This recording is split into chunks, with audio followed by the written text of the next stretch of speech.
What's up, fight fans? Welcome back. We are back with episode 4 of Sugar Say. I'm your host, Sugar C, and I'm joined by a very special guest today. As you can see, UFC featherweight prospect, the dream, Chase Hooper. How you doing, Chase? You good?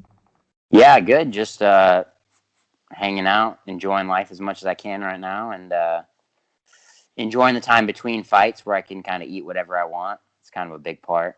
But yeah, everything's good with me. Yeah, I bet. What weight are you up at the minute?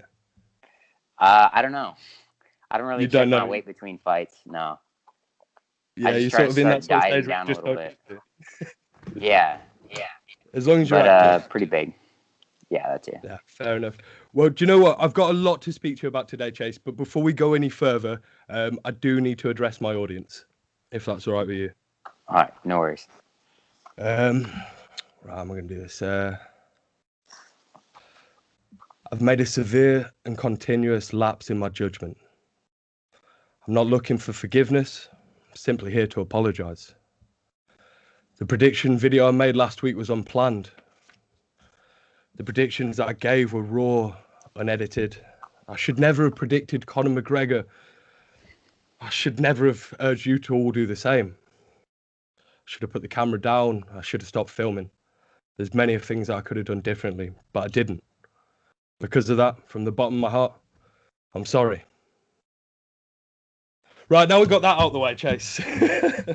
I appreciate you giving up your time today to speak to me. It is fantastic. We've got a lot to speak about what you're doing now, but before we do that, you're 21 years old now. Let's take it back a bit. You had your UFC sort of debut in the Contender Series at 19 years old. Mm. And let's take it back even further. You had your amateur debut at 17 years old. At such a young age, what made you decide that you wanted to become a professional fighter? I don't know. I think a lot of it was, kind of the gym culture. Like I came up doing like jujitsu and stuff. Obviously, that kind of shows as the part that I've been, doing the longest that I'm best at. Um, but it was just kind of the gym culture of like growing up with all these other fighters and stuff. And just kind of seeing those guys, you watch those guys, you kind of look up to them, you see them fighting and stuff. And then it's just kind of like the next kind of step, like you start out doing jiu-jitsu tournaments, you go kind of as far as you can go with that, and then it's just like, okay, I guess I'm going to start fighting now. And then a lot of it was kind of the age factor too. Like I realized I was doing pretty good at jiu-jitsu. So I was probably 15 or 16 when I started trying to look for or my coach started looking for fights for me. um, I had like a couple of like kickboxing type smoker things, just kind of at other people's gyms. um, and then, yeah, 16 or 17, I got my first amateur fight, and it just kind of went from there. I never really, I don't think it was too planned. It was just kind of, same way that I do it now, where I just take it kind of fight by fight and see how it goes, and just kind of, take it from there. Yeah, I love that approach that you sort of have. It's sort of you seem to have asked it after every sort of fight that you have, what's next year, and you're like, I don't know, I'm just learning, and it's great. You really are. You are 21 years old. You keep saying you're nowhere near your physical prime because you really aren't. At 21 years old, you've got so much growing to do physically and within the game as well, and that's impressive to see where you're at such a young age as well, which is awesome. For me, what's interesting to you, 6'1". People say all the time at featherweight that Max Holloway is a really tall featherweight. They say that he should have gone to lightweight, hence why he went and challenged for the interim belt against Dustin Poirier. How long do you reckon that you have at featherweight before you may eventually move up to lightweight yourself? I'm thinking I could probably move up right now and be like decently sized still, but I haven't had a hard time cutting weight yet. And I've always felt good kind of performance wise. So I'm just kind of sticking with it as long as it feels good for my body. But kind of at the end of the day, I'm pretty confident that I'm going to grow at least a little bit more. And then I'm going to kind of get to the point where the weight cut's not going to be worth it, or like, the dieting is going to be just too much, to where it's kind of doing some long-term type of damage, and I don't really want that. So it's just kind of feeling it out, I think. It really depends how quickly I am getting fights back to back. Like if I have long layoffs, I tend to, bulk up more. I think my hormones just kind of, I don't know, when they bounce back to normal, it's trying to make up for the lost time. So it's kind of, I don't know, we'll see. If I bump up, another 5 or 10 pounds, I'm going to have to move up to 55. But we'll see. Well, yeah, like you say, if you're not struggling with the weight cut, it makes no sense when you've got such sort of attributes in that weight class. Even sort of Alex Caceres, a fight that you had before the Peter Barrett fight, you were even the sort of taller fighter in that fight, and he is a very rangy fighter at featherweight. In your last fight, you were clearly the taller fighter. Managed to keep him at range sometimes with them kicks as well. The sort of teep kicks is very good if you can sort of use that range. It's something that I know that you've definitely been doing recently and working on that. It makes sense to be at featherweight, but yeah, there's only so long that can sort of last. Because I remember myself, I'm 25 now, so nearly 26, but at 21, I'd probably stopped growing in height. I'd got to 6 foot. So that's where I'd sort of stopped, but you do sort of feel yourself sort of broaden out as you get older. And like you say, everyone loves food as well. I know that you're a big fan of sweet food yourself, a big fan of M&Ms. So there's only so much that you can sort of go without food as well. You want to enjoy your life. But yeah, let's see where that sort of takes you with that. Now let's talk about that sort of that Peter Barrett fight that you had. I remember as a fan being on the edge of my seat. You don't make it easy for us, because you've said yourself you are a slow starter sometimes. You can take a little bit of time to sort of get you in there. And there were times at the sort of start of that fight, especially as the leg kicks added up towards the end of the start of the first round and start of the second round. I remember being on the edge of my seat sort of worrying. It doesn't help that you've got Joe Rogan and DC in the background sort of screaming, going, "Oh, his leg's gone. He's gone." But with that sort of fight, one thing I did notice that you weren't worlds apart in the stand-up. He was probably beaten in the stand-up because of maybe them leg kicks. Them leg kicks were hard to deal with. But as soon as that fight hit the ground, you could see how worlds apart you were, and he did not want to be in that game. It was really impressive to see. And obviously you finished him with that heel hook. Was it a heel hook? Was it a leg lock in the sort of third round? What would you call heel that? hook. It was a heel hook, yeah. So you had the sort of knee, and as soon as you turned it in, it was a beautiful finish. Really, really great to see. I really enjoyed it. But I guess my question is, since that fight, what have you been working on? What did you look at in that fight and go, right, this is what I need to work on and change till we next see you again? Yeah, so a lot of it was, obviously with the striking. I knew kind of going in there that he likes to throw a lot of those like lead leg kicks. But the thing is, he also had a tendency to throw like a overhand right, which I was kind of more concerned about. So I just kind of ended up, I think, more like subconsciously, like focusing on that, and then kind of forgetting about the leg kicks a little more. Until he got a couple good ones off, and I was like, all right, I need to, start checking these. And then I switched stances. I've been working on a little bit of switch stance stuff, so it wasn't too like concerning, I guess. But I don't know. Since the fight, I've been really kind of working on just all the stand-up stuff. Obviously, with the time down with Stephen Thompson, I actually just got back this week. But that was a ton of great, like, just technical, 2-a-day sessions, just technical striking stuff for a whole 3 weeks, and it's been a big I don't know, it's been like a game changer. I feel like I can really tell when I have like these little moments of like, oh, this is when this part of my game has really evolved. I had that with jiu-jitsu a lot, and now I'm starting to see it with the striking, to where now I can kind of watch fights more and be more like aware of what's going on, like of like the little stuff, not just like the punches they're throwing, but how they're moving, where their positioning is, and like that type of stuff. I feel like that's kind of a big thing for me, is going from, okay, we're just going to be fighting, I'm going to be throwing punches and kicks at him, to like, oh, I'm going to try to set up these angles, I'm going to work on this positioning. That's been a lot of the stuff that I've been working on over with Wonder Boy and his dad and all that. Their team's great. And yeah, it's been a good time just kind of working more on the stand-up and letting the jiu-jitsu, not neglecting it, but just kind of putting it on the back burner a little bit, because it's just kind of the part that I already have pretty well. Yeah, I think that's something that you don't really need to worry about. Is there aren't many people. I guess there's maybe a couple of people within your weight class that maybe have a jiu-jitsu level on your their game is on your level or above, and that's probably people like Cron Gracie, obviously Ryan Hall that you've trained with yourself.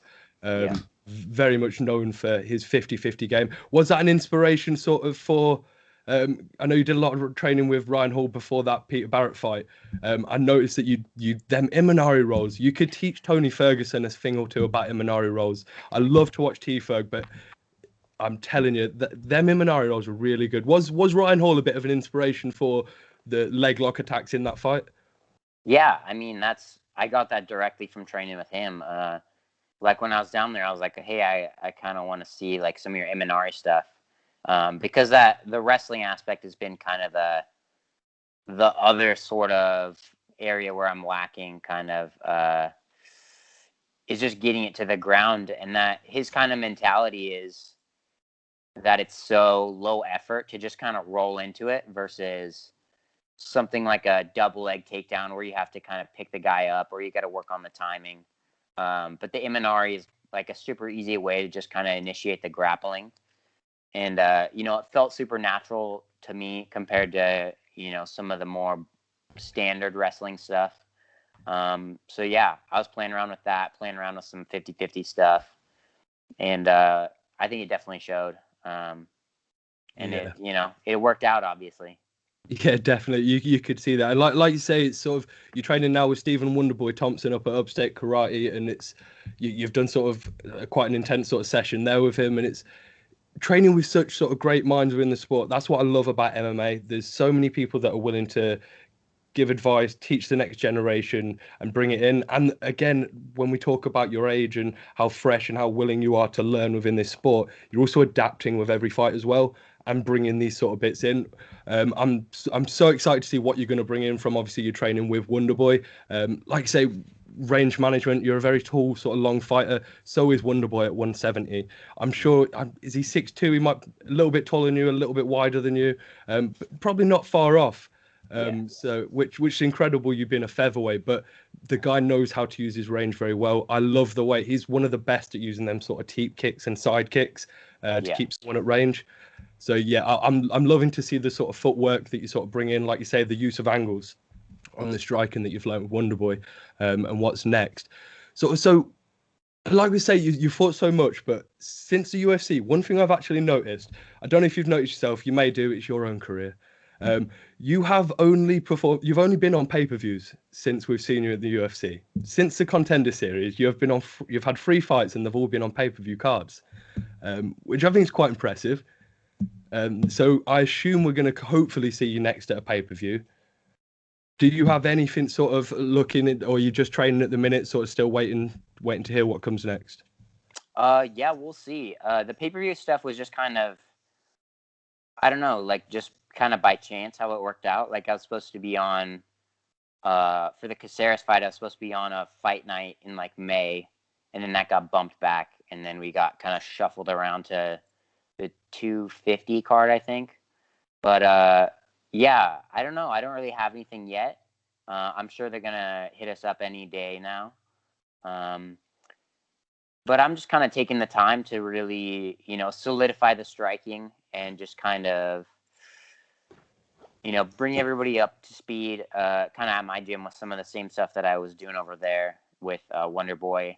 So I can just kind of get those looks, and then we can keep kind of everybody progressing at the same time. But yeah, I'm pretty ready to go. I'm just kind of waiting on the UFC to call.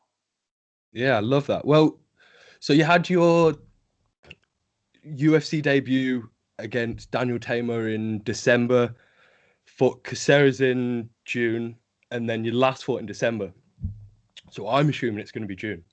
I've got a weird feeling it's going to be a pay-per-view. It's going to be June. I'm going to call it 263 by my maths. I may be wrong, but Chase Hooper, UFC 263. Hopefully, we'll see you back. Yes. So that'll be really fun to see. Now, I'd be remiss not to speak about a fight that's popped up lately with your dad in the sport, which is Ben Askren, who is taking on Jake Paul. What are your thoughts on this fight? How do you see it going? What are your thoughts on the fight in general? It's kind of funny how it worked out. Like literally the day before, I was talking about how like Jake Paul's not going to fight anybody, like especially not Ben. Like the fight's not going to happen, type of thing. They're just doing it for the views and getting like the clout from it, I guess. But then the next day it was like, oh, fight signed, it's happening. I think I understand Ben's perspective from it pretty well. I haven't asked him about it. I haven't talked to him about it or anything, but I just imagine that he sees like a huge opportunity to make money pretty easily. Like at the end of the day, when you're like unconscious body, when like you getting knocked out is like a world highlight reel that's, just put in your face constantly, like every single day. I'm sure he has people sending him the gif of him getting knocked out. Like how much, pride do you have left? I feel like that really will take you down a peg or two. So I don't think that him fighting Jake Paul is like, if he were to lose, I don't think he'd care, but I really do think that his mentality is that Jake Paul doesn't have the cardio to go, 24 minutes, which is almost a full title fight, for those 8 3-minute rounds. So he's probably assuming that he can just kind of beat him by endurance, because it really, I don't know, it's different than like you can run 25 minutes, but a fight is more like you're getting chased for 25 minutes, like if you run on a treadmill or if you have like a tiger running after you, Definitely. So yeah, we'll see. I'm pulling for Ben on this one. Oh yeah, for him getting a big payday. Of course. I think the whole MMA community, whether they think that Ben's going to win or lose, I think everyone's pulling for Ben. We want Ben to win this fight. And I think, do you know what? The whole YouTube community, unless you're Jake Paul's family, is probably rooting for Ben. Let's be totally honest. Do you know what? I said his name. I'm going to put Jake Paul in the title. Nice. I'm not. I'm going to put Chase Hooper in the title because Chase Hooper's a lot more clout. I just want everyone to know that. For me, I think you hit a lot of nails on the head there. So the first of all is money, right? You can have a lot of people that will sort of laugh and say, oh yeah, but how much money are you going to take to get... So say Ben did lose, right? Say he did get knocked out. I'm sorry, but someone that isn't even in Ben's level of wealth and sort of career that he's had would probably take a good... I'd take 100K. Someone offered me 100K to fight Jake Paul, I'll do it. Happily. So I'm sure that Ben's probably getting more than that as well. I think he's getting figures above that. And I'm hoping he is as well. So there's the money opportunity that straight away, win or lose, take that money, take it for your family, invest it into Bitcoin. We know Ben loves Bitcoin. So invest it into whatever you're going to do. And then the second one that you've got is the sort of memes. And it's like, so many people saying, yeah, but what if Jake Paul beats you? And it's like, do you think Ben cares about being memed on the internet? That knockout by George is the most meme thing over the internet. I have a friend called Will, like he's a massive Ben Askren fan. He's a stan account on Twitter, and half of his replies are that. And he isn't even Ben Askren. So to be that, you've got that on top. If I'm totally honest on the fight and the outcome, I believe that they're both severely. They need to understand what both of them bring to the table. I believe that Jake does have youth on his side for a start. When he commits to something, Jake does do well at stuff. That's the one thing that I have noticed about Jake is he likes to work hard, commit to a goal and achieve that goal. So that's one thing that Ben and Jake both have in common. Now, the reason that I think that Jake's severely underlooking Ben Askren is Ben Askren has 2 losses in his MMA career, right? You've got a loss to Damian Maia, who you're going against where Ben's best skills is wrestling. And he goes, well, if I take this guy down, he's going to choke me out. It's Damian Maia. So it's like, you've got to strike with this guy. And then it's George Masvidal, who knocks you out in 5 seconds with a knee seen all around the world. So he's got wins over Robbie Lawler. He's got wins over Koreshkov, wins over Diego Lima. Like, he's got some big, like, Ben Askren is a serious talent that's been fighting at the top of the game for a long time. So Jake Paul needs to understand that although he thinks he's picking easy fights right now, this is probably the hardest out of the easy fights that he's picked, in my opinion. So it's going to be a good fight. I'll be rooting for Ben Askren. Because I have to. There's no other way, but I can see a way where Jake can win. I'll be totally honest with you. And he seems to hit hard. Let's be totally honest. Nate Robinson he is a basketball player. He isn't a fighter, but he's also a person. He got knocked out by Jake Paul, so Jake Paul can hit. So there's that. Yeah, I agree with that. Because that's kind of always the thing about fights is all it takes is the one shot, one clean shot, and that's it. Exactly. Pardon me. That's the thing. Especially Ben knows that himself. Anything can happen at the start of the fight, and things can happen that can go totally differently. So we got a couple of really big title fights coming up in the next couple of months as well, and I'd be remiss to not ask you for your sort of predictions while we're here on them as well. They do have some sort of relevance, and we'll go on to that. First of all, we've got the title fight coming up in the next pay-per-view next week, which is Kamaru Usman versus Gilbert Burns. Now, the relevance is Gilbert Burns, obviously one of the best BJJ artists in the world, and Kamaru Usman only has one loss on his record, just like yourself.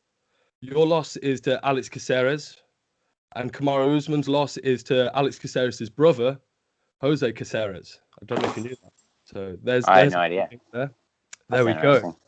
There we go. So now you shall go on another unbeaten run like Kamaru Usman, become the champion, and it'll be one of those things. People. Can you believe that they only lost to them brothers? It'll be madness. This is a big fight that we've got sort of coming up next week. We'll sort of break it down. We've got Kamaru Usman is on such a win streak right now. People aren't looking at it. Everyone was going on about Tony's sort of 11, 12 fight win streak. Same with Khabib. Kamaru Usman is now on a 12 fight win streak in the UFC. I think he's on a 16 or 17 fight win streak overall since his loss. If you count his fights before the UFC, it's incredible. And Gilbert Burns is currently on a really good run. Looked even better against Woodley than Usman looked. And that's going to be just a great fight. What do you think about that fight? Who do you see sort of winning that fight? That's going to be real interesting, I think, just because of the fact that they were training partners for so long. Because it's been, 6-8 months maybe since Usman went to train with Whitman, I think. But it's just like I don't know, it's a different level of understanding when you guys train like day in and day out. But I don't know. I always have to kind of pull for the jiu-jitsu guy. But Usman's just so good. It's really hard to, kind of see that when you want something interesting to happen. And then Usman just kind of, Usman's his way out of it. Like the Masvidal fight. I remember people were like, oh, this is going to be a great fight. And I'm like, it's not. It's not going to be a great fight. It's not going to be worth rewatching. But it's going to be impressive technically, I guess, for Usman. It's not. That's the thing is, UFC knows that he's not the most exciting fighter. So I think they would prefer to have someone like Burns with the belt, just because of how vicious some of his last knockouts have been, like the Damian Maia one and the last one with Woodley. So I think they would prefer somebody like that to win, but I just think Usman's too savvy with the wrestling. I think he's just too high level. He's just going to kind of hold Burns against the fence and just kind of grind him out a little bit for the 5 rounds. But we'll see. I'm always rooting for the jiu-jitsu guy, though. Yeah, so I have a very similar sort of opinion on sort of the outcome of the fight. Same in the way that you say it isn't that Usman isn't spectacular in everything he does. It's just that it isn't the most exciting. He makes guys that are exciting not look exciting because he will stop what you're able to do good, and that's what he's so good at. He is just that much better at just being that little bit better than you, and it's incredible by Usman the way he does it. For Burns, I'd love to see him pull off what I guess we'd call the upset win. He will be the underdog going into this fight. I'd love to see him pull something off. But when it comes to sort of the wrestler versus the grappler in sense, the jiu-jitsu guy, the jiu-jitsu guy can sometimes, more often than not, in my opinion, can sort of tends to get that win as the wrestler goes in for a takedown. You see a lot of guillotines that go in. But if I'm totally honest, I believe this will be a sort of cage battle. Burns is more of a sort of very much a powerful sort of grappler, control grappler, rather than the sort of you're very much somewhat more of a flexible sort of grappler that bounce about that funk style, I guess, the sort of Ben Yeah. Askren sort of funk style of grappling, which I love to see. So I don't think this matchup suits Burns, in my opinion. A lot of people are backing Burns, from what I can see. A lot of my friends on Twitter, they think I'm mad, but I think they're mad for counting out Kamaru Usman. He's the champion for a reason. In my opinion, I think the UFC want Colby as the champion. That man sells fights. Whether you love him or hate him, that man sells fights. Yeah, he's an American Conor McGregor, in my opinion. I think we'll have to see how he's able to sell the Masvidal fight. I just think the biggest thing is that he's like a MAGA guy, but so is Masvidal. So it's like Yeah, kind of there was cancels never out. anything there. You can't Yeah. really use that angle. So it's like, I don't know. So this was like one of my sort of. I thought it'd be really funny once sort of Trump sort of lost presidency if Colby came back and he was like, forget Donald Trump. I'm a Biden guy now. Biden 2024, like, and just wearing a new hat and I just thought it'd be really, really cool to do the Yeah. full sort of heel gimmick of I'm just going to change my gimmick and just run with it. So yeah, I think that would be really cool for Colby. He won't do it. He's probably going to stick with it. I don't know. I don't get into American politics myself, No, but I don't I'd either. find it pretty weird if you got into English politics. So Yeah. it is Yeah. what it is. No, I get it. But yeah, I really want to see that fight. That fight needs to happen next in the welterweight division. Where does that leave Wonderboy? Who do you think Wonderboy should fight next? I think he could pretty easily fight the winner of Leon and Chimaev. I think Leon's gonna win. Honestly, You see Leon there? Leon's another wrestler-ish type of guy. He's another one of those point fighter type guys. Not like a karate point fighting, but like in the cage, just fighting to win the round type of thing. Not really a finisher. But I think Wonderboy. I think he has some of the best like counter wrestling stats like in the division, if I Oh, his remember right. takedown defense. Yeah, his Yeah. takedown defense very high. He's not the sort of guy that you get down takedown, which is why I'd love to see. If Chimaev does get past Leon Edwards, I'll be rooting for Leon Edwards. He's a Brit. I'm a Brit. He's from not far down the road from me, so I'd love to see Leon Edwards come back with a win there. But if Chimaev does get that win, Wonderboy versus Chimaev, that'd be a great fight because obviously Hamzat is now then officially he deserves the ranking that he's at if you beat Leon Edwards. So you would deserve the Wonderboy fight. Whether Wonderboy will give him it, that's to be seen because Wonderboy does fight down a lot. He took the Jeff Neal fight, which was a fight down. He didn't have to take that fight. Won that fight, looked incredible. But he said himself he wants that title shot. He's had them two close fights to Tyron Woodley. Since then, I believe he probably on the precipice of maybe one more fight, probably gets that title shot. Another fight that we got while we've got you here is in your division, which is UFC 260. I believe it's coming up in March, which has just been booked, which is the current champ, Alexander Volkanovski versus Brian Ortega. How do you see that one going down? That's another interesting one. That's kind of I don't know. We haven't seen too much of Volkanowski in the last, what is it? It's been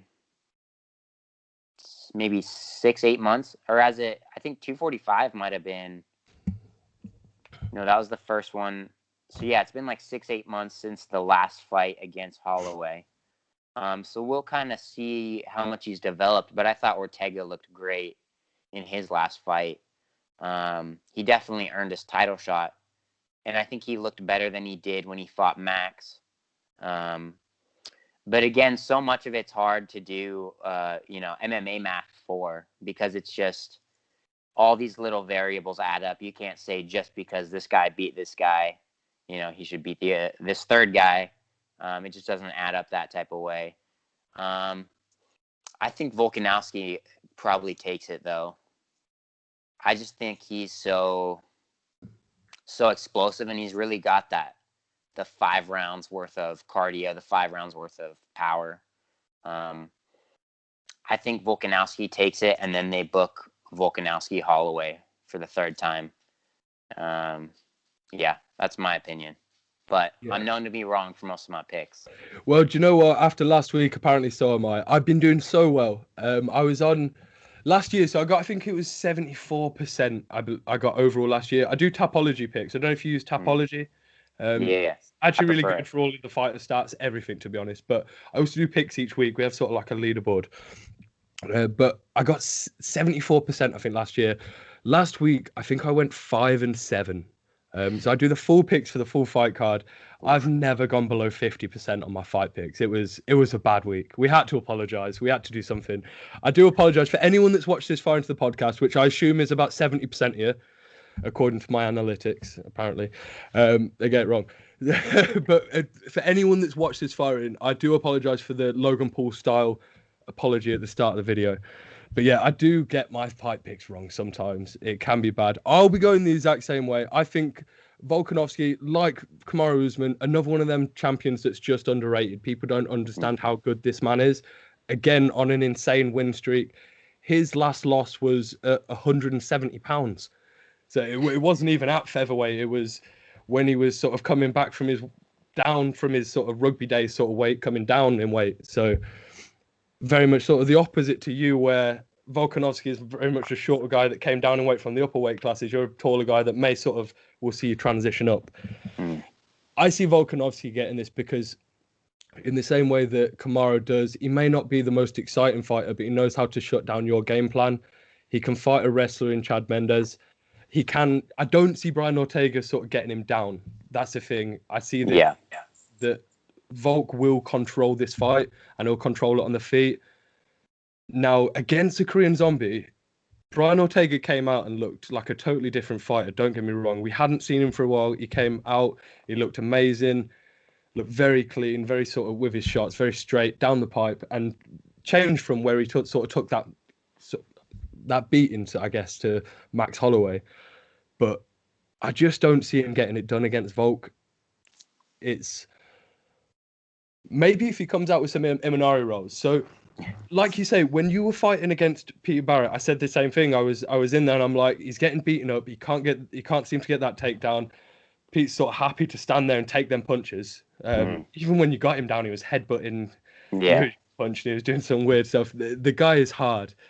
Slippery Pete is a hard nut. He's a hard guy to fight. But yeah, so if you struggle to get that takedown, where are you going to go from there? And I just see him getting beaten up, I guess, by Alexander Volkanovski. So I'll be going for the Volk decision win on that one as well. But yeah, we've got some great title fights coming up. I know we haven't got long. We're going for quite long now, and you've got to go to training now. But I do have some questions from the lads on Twitter, if that's right with you. Is that okay with you? Yeah, it's good. So we're going to do them quick fire. I've got about 15 of them. I'm just going to ask them one after the other. You just give me your answer straight away. All right. Right. Dogs or cats? Dogs. Ketchup or mayo? Ketchup. I don't mess with mayo. Burgers or hot dogs? Burgers. Tea or coffee? Coffee. All the Brits are going to be offended right now. Yeah, it's definitely American versus Brits right now, the tea or coffee debate. But Seattle, yeah, definitely. I used to watch Frasier growing up, which I think that was set in Seattle. I may be wrong. I don't know. I've never seen it. I may have just shown my age right there, Chase. Anyway, would you rather travel by airplane or boat? Probably airplane. I got things to do. Yeah, yeah. What's your favorite animal? Ooh. I don't know. I feel like dog's the easy answer. My dog's standing right next to me right now. He's looking at you like, don't do it. Don't do Yeah. it. 2 pillows or 1? 1, 2, like fucks up my neck. Too many for you. I thought you were going to throw a curveball in there and say, I don't sleep with pillows. Just flat on the bed. Sometimes my back's fucked up. I'll sleep with 0 pillows. Yeah, fair. To be fair, I've slept in weirder conditions. Holiday in Australia or holiday in Thailand? Ooh, probably Australia. The humidity like really gets to me. Yeah. I noticed that in Florida. Yeah. Would you rather watch a TV series or a movie? Probably it's a movie. I don't know. I don't have the attention span for a whole series. Chinese food or Indian food? Indian food. I like Indian food. Texting or calling? Text. I don't pick up to any phone calls. Well, I'm glad that you spoke to me today then. Star Wars or Lord of the Rings? Ooh, probably Star Wars because I grew up with it. Tupac or Biggie? Probably Biggie. I don't know. I like the East Coast rap more. Yeah. Breaking Bad or Game of Thrones? Breaking Bad because the ending wasn't as garbage. Yeah, definitely. That's the right answer. And the last one, your favorite color? Ooh, probably. I don't know. I wear a lot of navy blue right now. It's the phase I'm in. So sort of like a dark navy blue. Perfect. Yeah. The lads on Twitter will be very happy with that, Chase. Well, all I'm going to say is just a massive thank you for coming on today. It's been awesome chatting with you. I can't wait to see you next in the Octagon. If it is UFC 263, I'm going to be impressed. It's going to be weird, but I'd like to see it. And as soon as you've got an opening for a spare sort of ring guy, corner man, I'm your guy. Just hit me up, Chase. You know that I'm game. I'll sort it out. I'll pay my own flight. All you've got to do is sort out this sort of legal stuff, and I'm there. All right. But yeah, just massive thanks for coming on, and yeah, can't wait to see you back. Thanks. I appreciate it.